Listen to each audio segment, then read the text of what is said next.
Hot show, live from New York. It's the show that's looking for a branded coffee sponsorship. What do you think about that? Like, first things first, you gotta run that by us.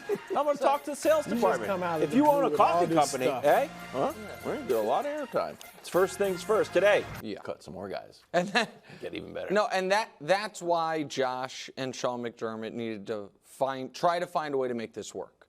Because there is no immediate benefit. Like, you didn't get cap relief this year. You didn't all of a sudden open up more snaps for, a young position group that, like what the Packers have, where it's like, man, we have more wide receivers than we have, passes available. You didn't even get a return this season. Nope. You know what I mean? The draft pick you have comes a year from now. And I'm not trying to act as if the Bills shouldn't be concerned about a year and 2 years and 3 years from now. Of course, you should always be doing some long-term planning. But you get no immediate benefit with significant drawback with the only real. So then why did they do it is, of course, the question. And it's because the benefit they feel is getting Stefon out of the building. Yep. The benefit is the toxicity of the culture or the relationships. And so then I just go to Josh and Sean McDermott. Even if Stefon is the common denominator of the problems from Minnesota to here, he also is right now a person that the Bills need more than he needs the Bills.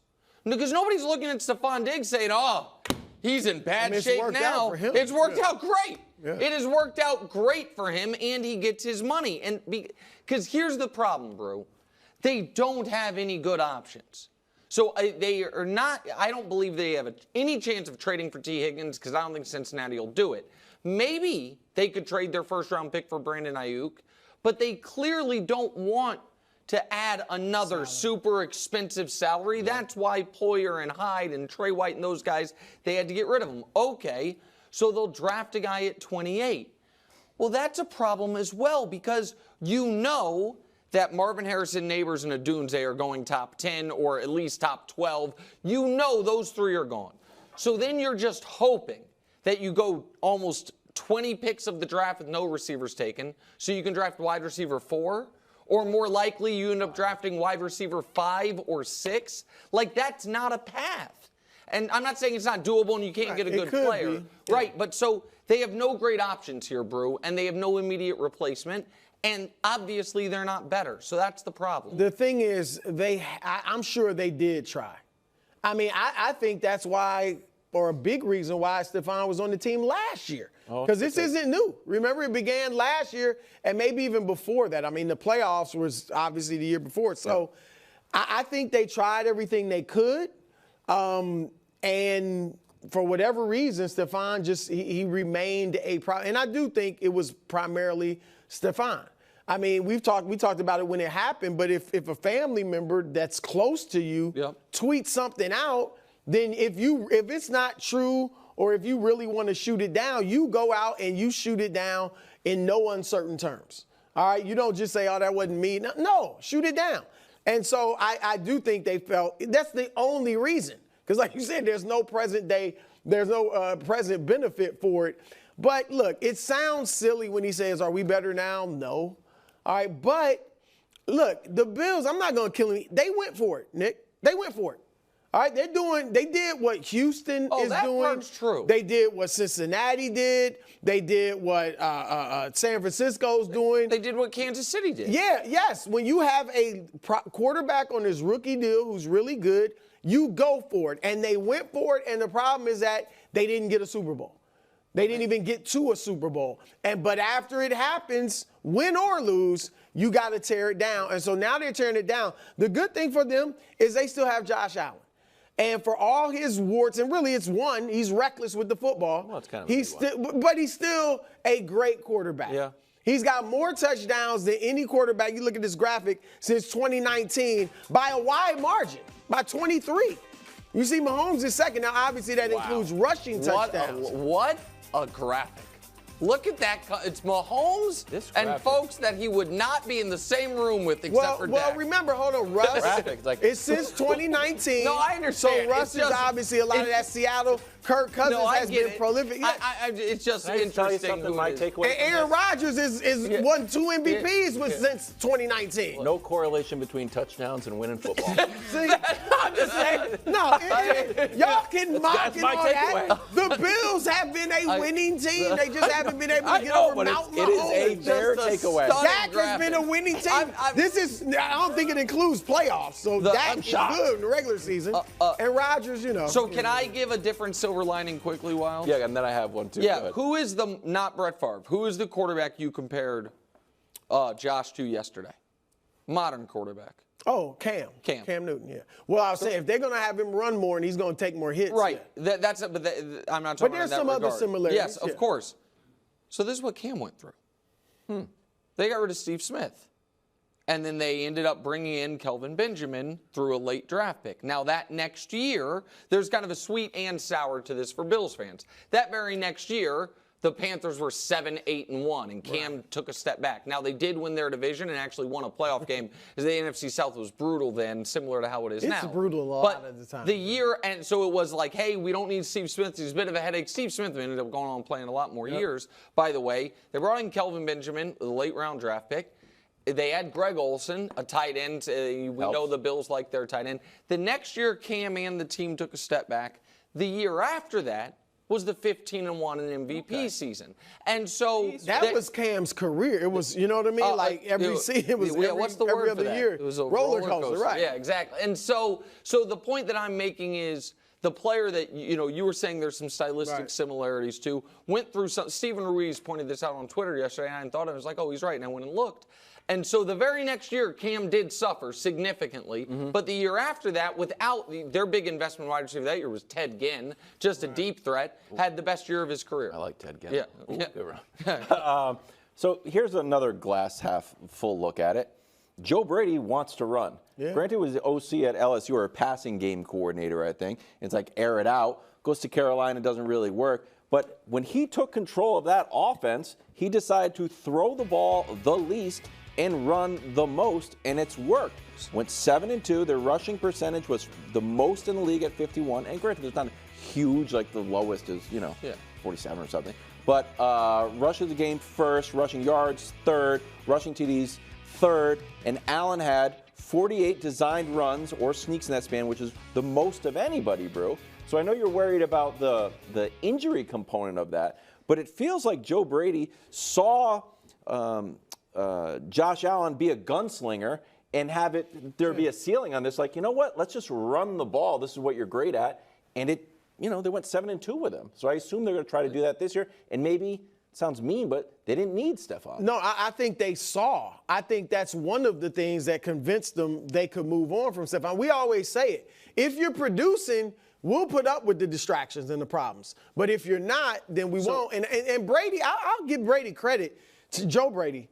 He seems to be the type of guy to adjust to his personnel, because you mentioned LSU, and they would throw the football like this. I think he's making an adjustment and saying, because I don't think he's one of those guys that's always got to run the football. No, I agree. But I think he's saying, in this situation, let's do it. And another guy I have compared Josh to a little bit, John Elway. Remember, he won his Super Bowls when they had Terrell Davis later on. So I don't think that's a bad thing. A lot of 12 personnel with the 2 tight ends, run the football, and Josh will throw it, but you limit the mistakes that he's going to make in the air. Yeah. So I disagree with all of that. How can you? So I don't think Joe Brady, I agree with you, he will adjust. I don't think Joe Brady was running the football because it's what he wanted to do. I think it's Joe Brady was running the football because he wanted to be named the full-time offensive coordinator, which he was, and he knows that's what McDermott wants. And I think So you think he'll switch it up now? No. I think he is going to keep doing it. I just don't think it is.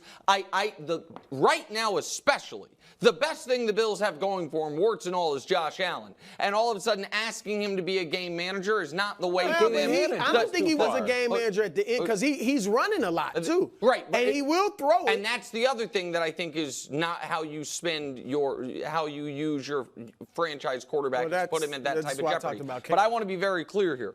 I do not think the Bills becoming a run-first team is the way through for them. I do think that Bruce's take, which was that Sean McDermott should have been on a hotter seat than he was, I think that has aged very well. Because I think there's an alternate path here where they, even though they had the great end of season, they look at it and they say, you know what, this ain't the guy.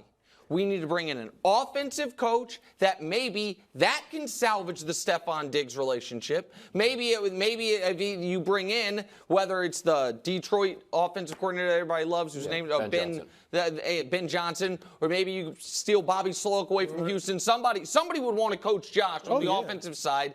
Stefon, then you have a new relationship because evidently he and McDermott were on the same page, and you say we're going to utilize our biggest weapon, and it is my job to do what Dable did, which is get the highs without all the lows. I think they have a defensive-minded, conservative, nervous head coach that wanted to run the ball, Fair. The offensive coordinator wanted to impress him because he's the one to get that was going to name him. 7-2. I understand. Like save the season. No, I know it worked in the short term. I don't think that is long term what the Bills want to be and their highest upside. I don't think they're going to ever beat the Chiefs by being like, we're going to ground and pound you guys. I don't think that's going to happen. That was, look, obviously you lose.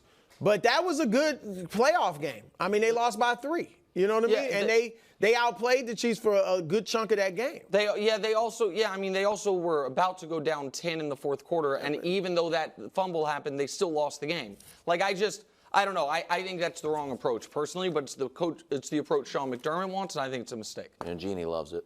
I love Mangini, but I'd hire him to coach a lot of teams, but not Josh Allen. Meanwhile, Stefon Diggs took to Instagram to do what, you may ask? Low-key diss Josh Allen again? No.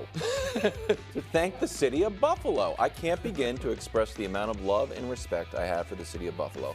4 of the best years of my life. The city welcomed me with open arms. I'm forever grateful for you all and the Buffalo Bills organization! Exclamation point. Here's Stefon's raw stats the last few years, Brew. Last 6 seasons, still pretty productive. If I mix those up, doesn't seem to be any real fall off. Always had at least, I guess he had 6, but basically 8 touchdowns. Are you expecting a monster year from Stefon this year? No, I'm expecting a good year. I'm expecting a good year. And I know, look, and we have the graphic. When he went from Minnesota, which was his worst season, to his last year there, to his first season with Buffalo, you see he basically doubled his production in terms of receptions and obviously big-time improvement with the yards. So he was great. So some people are expecting that. I think you have a good year. I think monster is too strong because he's certainly the number 1 receiver in name. Nico Collins had a really nice year. Nico Collins is bigger than Stefon Diggs, obviously much younger. He's only in his 4th season. About the same speed, or I don't even know if Stefon's as fast as Nico now. They both ran a 4.40 at the combine, and that was a long time ago for Stefon. So my point is, I mean, Nico was almost 17 yards a catch last year. And so I think, I'm not saying Stefon's not going to be number 1. Okay. But I think they got a lot of weapons. Tank Dell's going to get the football. Nico's going to get the football. You got Joe Mixon running and catching the football. And so, Schultz, tight end. Yeah, I think that here's the challenge. Stefon has been he's been 2nd in the league in targets over the last 5 years to Devontae Adams. Exactly. He's averaged 160 targets a year. Still not happy. Right. So he's not getting, I don't think he gets close to that, Nick, next year. I don't think he gets I think he has to make sure he stays cool. So I do think he's going to have an excellent year. I think might be the last great year of his career because wide receivers over 30 historically don't fare well. He turns. And do you think it's probably a little different now? Guys are playing longer or maybe in better last shape? Year you look at it was like Thielen and Kelsey were the only guys over 32 that were doing much of anything. Devontae Adams, I think, was 32. I got a graphic here. Go ahead. Older wide receivers on their first year. It's DeAndre. It's 31. I think you said 32. So we thought DeAndre was washed adjacent, maybe.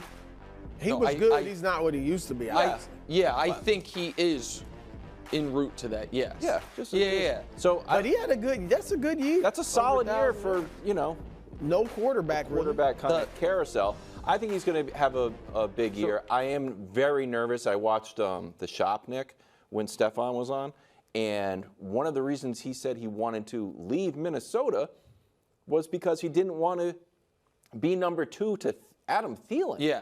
And that's what was really getting him upset. Mm-hmm. So the idea that he's upset in Buffalo and now going to go to Houston and be number 2, the number 1 in name. No, I think Nico Collins has a potential to one day be a true number 1. He is not in today's NFL yet a true number 1. Now Diggs might be on his way out of being a true number 1. The question is, because last year, the first half dozen games, he was as productive as ever, at any stretch of his career, and then out of nowhere it went away.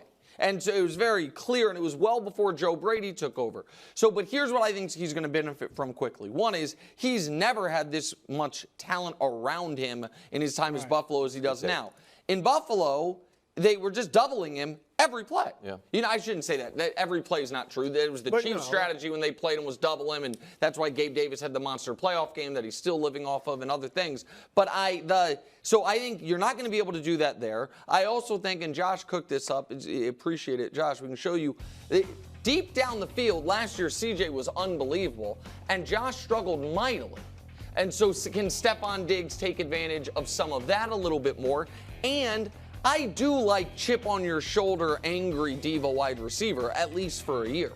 Historically speaking, that can work really well in the short term. And Bruce's point yesterday, that was the Texans have no long-term commitment to him, so if it goes sour, that's fine. But I think he'll get the easiest coverages he's gotten, really solid quarterback play, smart offensive coordinating, which I don't know that he's gotten. So, yeah, I think for a year, he'll be a very, very good weapon. I buy that. All right, let's check in on Stefon's new home and C.J. Stroud, who is now in some good company, according to Chiefs insider Pete Sweeney. Now, Sweeney put up this tweet of 4 shows, one of them just absolutely great.